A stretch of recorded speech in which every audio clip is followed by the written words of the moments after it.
Good afternoon and welcome to this exciting interview that we have with Dr. Peggy Fields here after just completing the writing of a dissertation dealing with secession in the Primitive Baptist Church. And so got a few questions for her. Want to appreciate her, first of all, for the work you've done. It has been a very big help to me.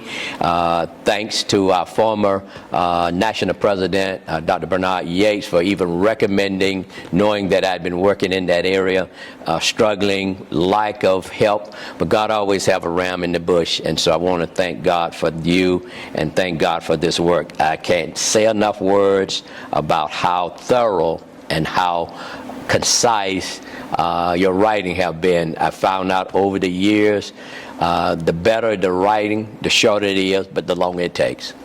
You can just write forever and never accomplish nothing, but you've done a wonderful job. So just got a couple of things, want to kind of just reiterate, ask some questions and some commendation. Just going back, you know, our discipline, you're very familiar with it, saying the pastor will serve the church as long as he and the church agree. This creates, and I think you even used this word, the ethos of the denomination that the pastor served for life. That was not the intended purpose. Let me just digress a moment. One of the problems we have is interpretation. For instance, when the Constitution was written, it was written with a purpose, and they had a purpose in mind. Over the years, we've gotten away from that, and we've made it say anything we want to say it. So in theology, there's this idea of exegetical as well as it is eisegetical. And we have eisegetic so much stuff that we're totally confused, and we need to go back to the exegetical past. And I said all that because that is applicable here. This is something that is read into the statement. I do believe, and I want to be as gracious as possible, it could be read in to be a hiding mark. All it is saying is that we don't have tenure where every 3 years a bishop come in and move us. It was written with those thoughts in mind. But when you leave the intention of the original author, you're going to get way off course. And so I think it's a way maybe to ignore the elephant in the room. This is the same statement with this congregationalism. It creates an ethos that was never intended by the original author. So they're saying, well, it's congregational, so you can't have a succession plan because the power lay in the people. It has no relation one to another. And then I picked that up from your dissertation. So it seems to me that the culture is that we are congregational and we cannot or do not need transition plan. Did you come away with that same repeated theme as you doing your writing? I did. I actually picked it up in my interviews with my 15, not all 15. Right. But in the interviews with the senior pastors, one of the questions I wished I had asked them, since you all say you agree in leadership succession planning, why are you not doing it? And I truly left feeling that they not doing it because they want to kick the can down the road and they want to lay the excuse on the congregation, but that has to start with the leadership. Yes. It has to start with the pastor. So I think they're hiding behind the word congregational. Right. It's either lack of understanding or hiding. And that kind of brings it to the second question, which you already said. It said, if the word, and this is from, I'm quoting this from Dr. Fields, if the word of God provides examples of leadership succession for leaders, then why has the Primitive Baptist Church not adopted these practices? So that has kind of been answered, but that was the second question. And that's one of the things we're going to have maybe think tanks to be able to try to really get at it. And it could be done just with what you're saying by going back, pushing back against that same thing. And maybe it might be a follow-up from your dissertation to go back to these ones that had been interviewed, and maybe even some new ones, and push back and really dig into what it really is, and not just on the surface level, because that's kind of surface level. Well, we're just congregation, that's surface. And we may need, and that may be helpful. So there's maybe something to think about. You got their attention, you got that, and maybe revisit that. I think you're exactly right. I do need to revisit, because I can remember one of the interviews, one of the senior pastors said, the reason why we don't do leadership succession planning is because we, as the church, are more concerned about democracy I remember that. than theology. Right. But if that's the case, yeah. why is he not taking the lead? Right, and those are the things we need to push back on. He was very correct in the idea that churches are confused between democratic by voting and theocracy. The church is a theocracy. It's God rule. That's right. And those things may be good fodder for us as pastors, as leaders, to begin to do those things and begin to teach them and push back on them, be able to really clarify that, because the church is really off course.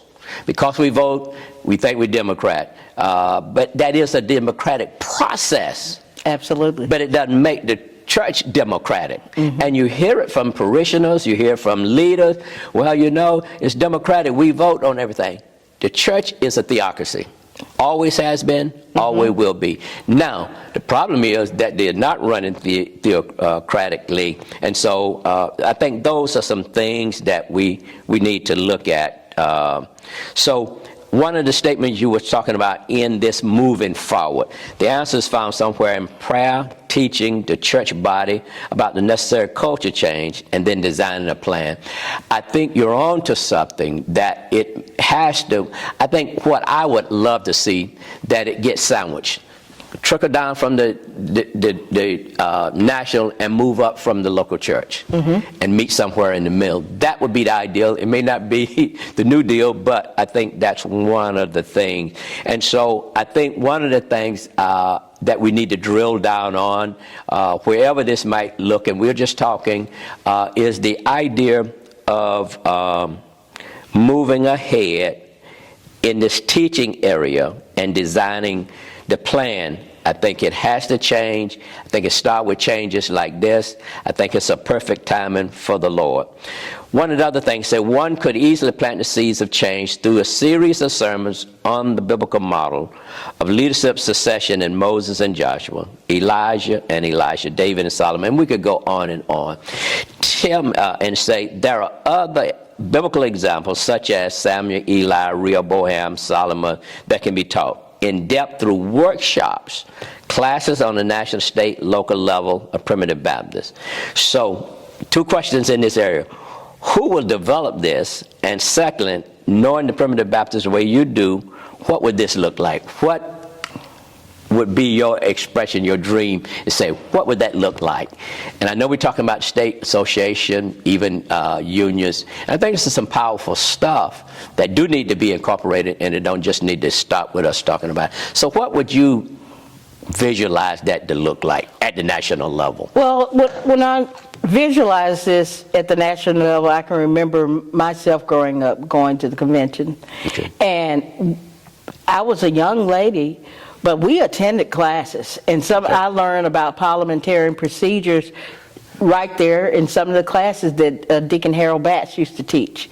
So I can see incorporating a class in the more, I think you all just don't do Sunday school anymore, correct? No, we still do it, and I'll follow up when you get done with that. But incorporate it somewhere in your educational arm, a class on leadership succession planning, and I'll be happy to come and teach it. That sounds good. And I think that was the second part, the follow-up. We do still have a church school department under the national. We have a church school department under the state. We have a church school department under the association.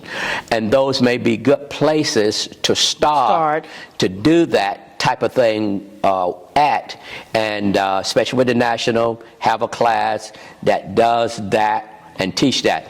So having said that, I don't control the national, I don't control the state, but for the time being, until October, I'll be controlling the association. It's voting time, and it may be the end of my tenure, but it's something that I want to look back and let's dialogue about adding that to Need to stop. This idea of teaching through workshop classes on the national, state, local levels of the primitive Baptist faith, I think it's a good place to incorporate it. We do need the cooperation from presidents of state conventions, president of the National Convention, moderators of associations. Now, having said that, I am the moderator of the East Florida Association. In October, we'll have our session. Hopefully, there will be no more new variants to the point where it will hinder us from going in session. And having said that, I will be looking. Now, we have a church school convention coming up in June. It will be virtual. They've already made that determination, so it's something to be so. But between those two, we do need to incorporate some of this information to expose to people. One of the best things to do to get this implemented is exposure, exposure, exposure. Absolutely. It's just like the virus. When it supposedly came from Wahoo, people got exposed to it, and guess what?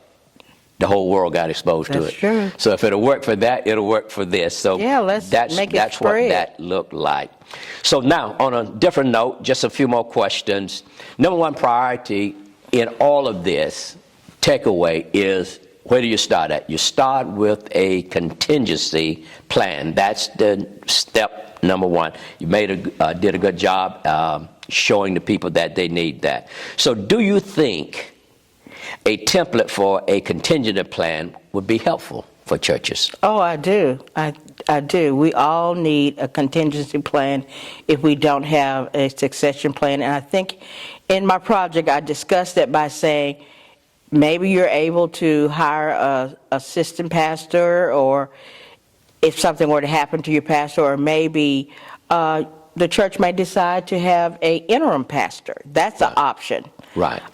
So any of those, or they may have a board they want to create with whatever leaderships they want to consist of. But there needs to be some kind of emergency plan. So if we made a template and give those type of options, examples, I think would be helpful in breaking down the barriers.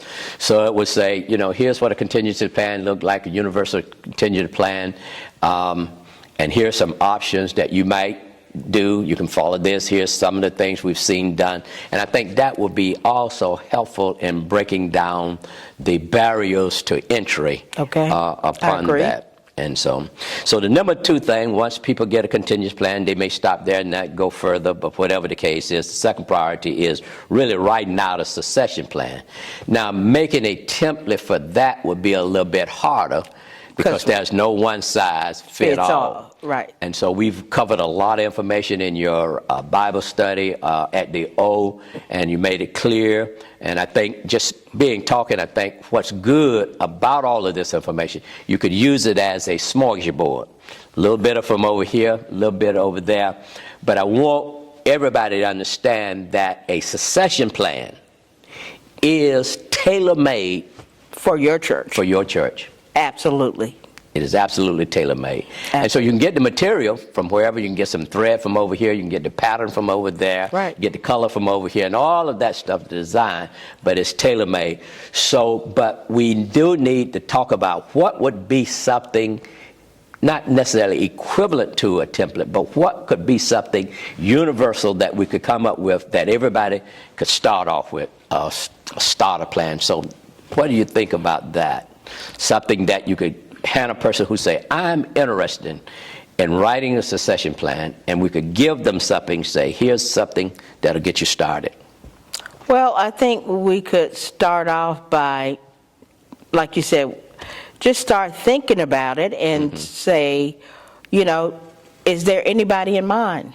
Okay. Have you ever even thought about who would take over if the pastor were to leave, whether it was a particular one person, or if we want, like I said, hire a interim pastor for the time being. But I think we just need to begin by talking about it.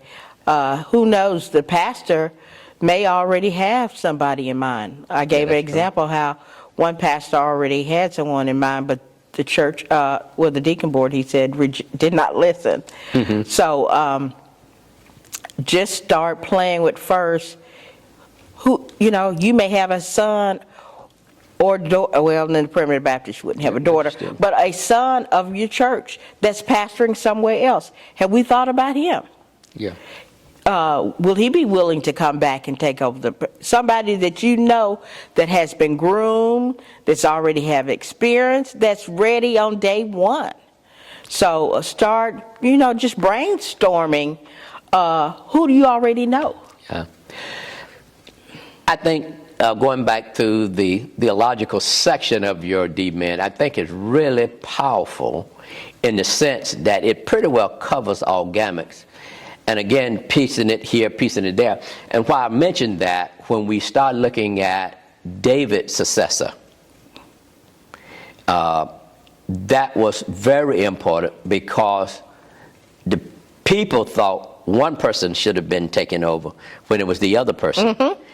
And there was instances where people thought the son should, and it was somebody else. That's right. So we have to make sure all of that is in the mix to be able to pull out and to be able to deal with that. And I'll ask probably a question or make a statement toward the end that may help deal with that, because the information is there to fit your. So I think the leaders must do an in-depth teaching and study themselves on succession.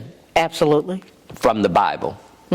Not necessarily what they've seen. I think those examples that we've seen are good information to push us to the biblical mandate. Just like you say, on average, 2 years getting a pastor, and it looked like it would become the norm.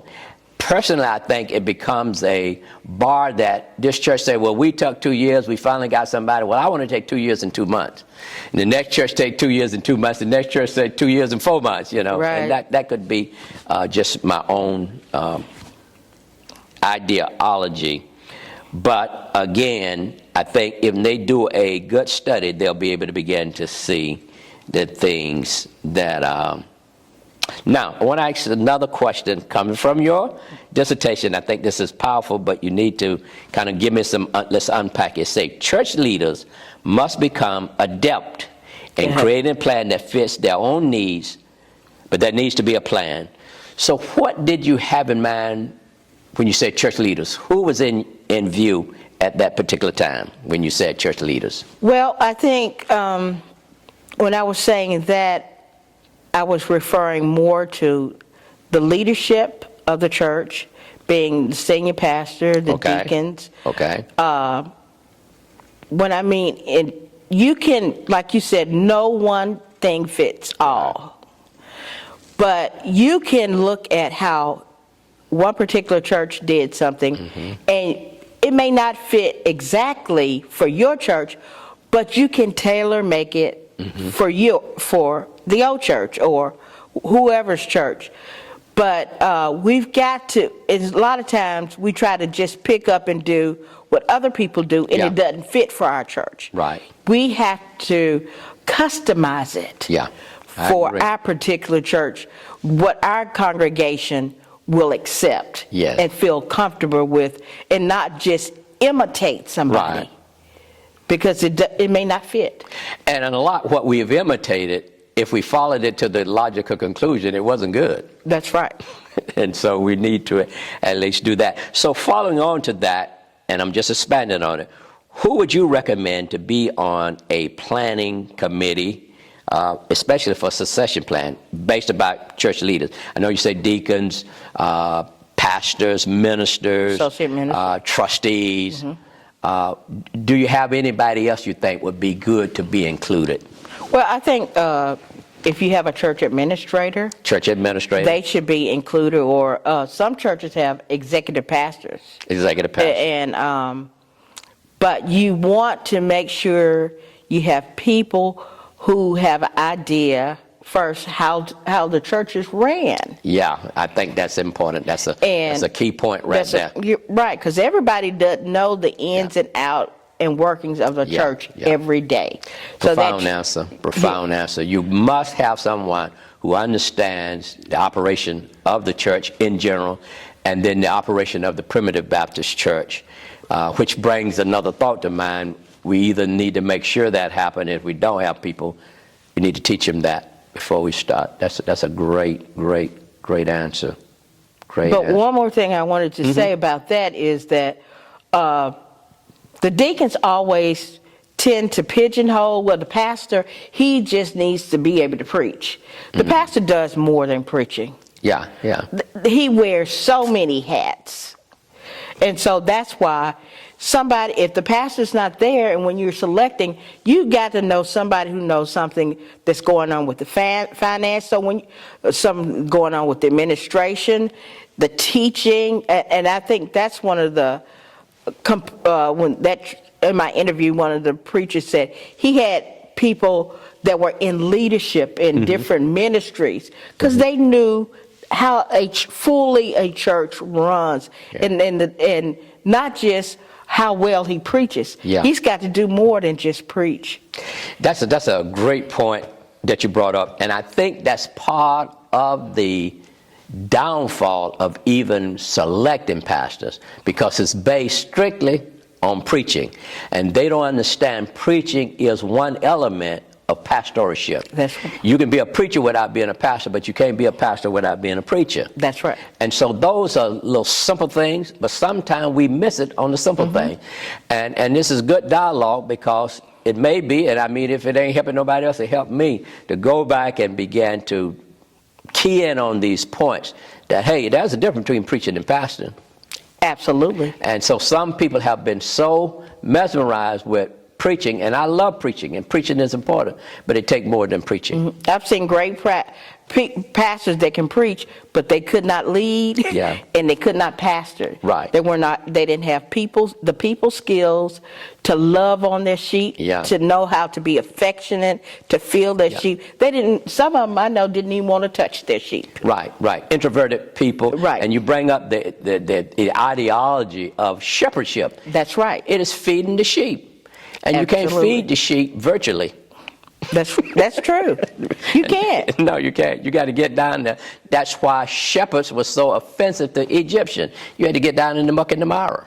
And it's no different today. You got to get down in the muck and mire. The muck and mire may be different, but it's still the muck and the mire. And the shepherd said that, the sheep know my voice? That's right. Now, if you don't want to be around your parishioners, what you do in pastoring? They won't know your voice. And I think that's a very important point in pastoral selection. They call it pastoral selection, but they go by preaching selection. That's it. And you can be deceived so greatly with that. And you can be a great preacher, but it don't mean that you're a great pastor. Absolutely. So there is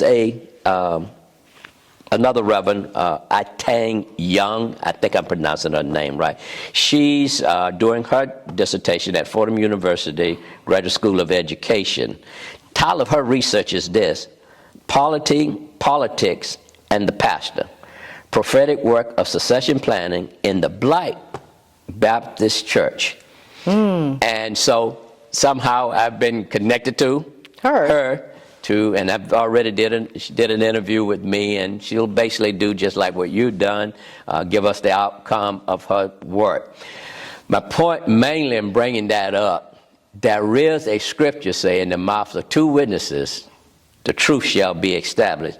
So is God telling Pastor Chester something to Reverend Young and Reverend Fields, that they're doing these studies in succession?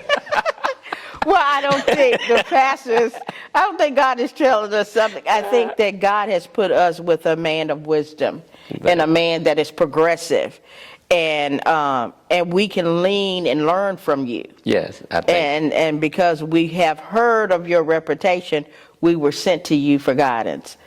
Thank you for that. But I will take heed that it's coming in my life, and there will be some things that come away from this. And so backing up that, it seems to be some renewed, or I won't say renewed because it's never been there, but there seemed to be a great interest in succession in the Black tradition. And do you think that is something that is permanent, or is it just another fad that'll come and go? I don't think it's a fad. I think this is where the church is. Yeah. Because my doctorate is actually in church leadership. Okay. And we need to strengthen our church leadership, not just as in the pastoral level, but every level in it. To make sure that people are functioning and leading in their gifts. Yes.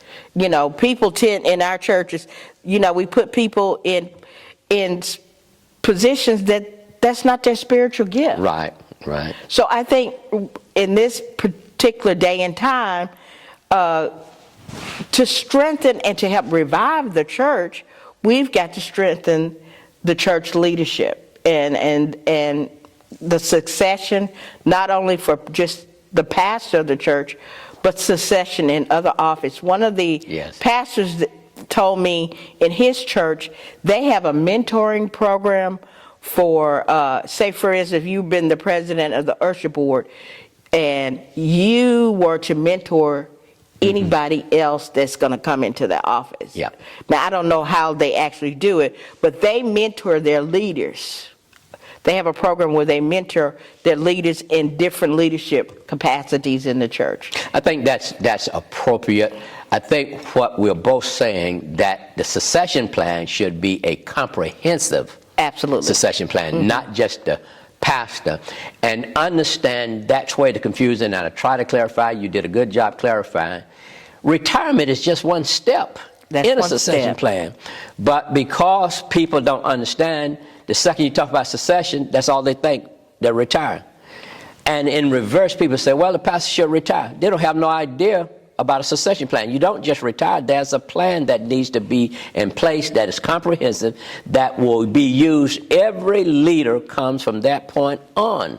And they miss it just tying it to retirement. It is a part of it, but it starts with a contingency plan. A drop dead, if I get ran over by the bus type thing. That's the way to start, all the way to retire. But it doesn't end with retirement. It means that coming in, and even the existing pastor, part of the succession plan is planning to have proper care for the pastor even when he leaves. It's about transitioning leadership. It's about transitioning. It's about passing that baton to the next runner, with the future set up for success. Right.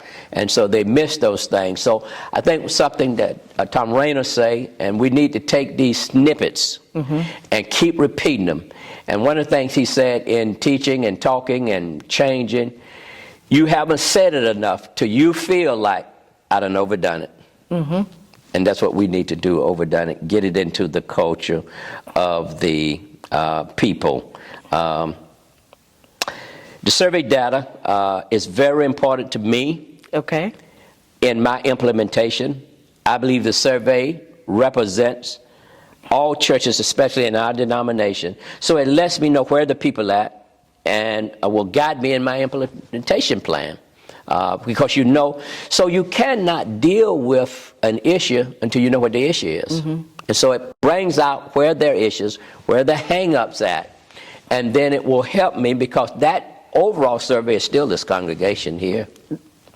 And the survey shows, too, that the laity is actually more progressive than the senior pastors. They want change. Right. They say we need it now. Right. We don't need it when when the unexpected happens. We have gone through pastors that when they die, we don't want to wait 2 years for another pastor. Right. We want to see something in place.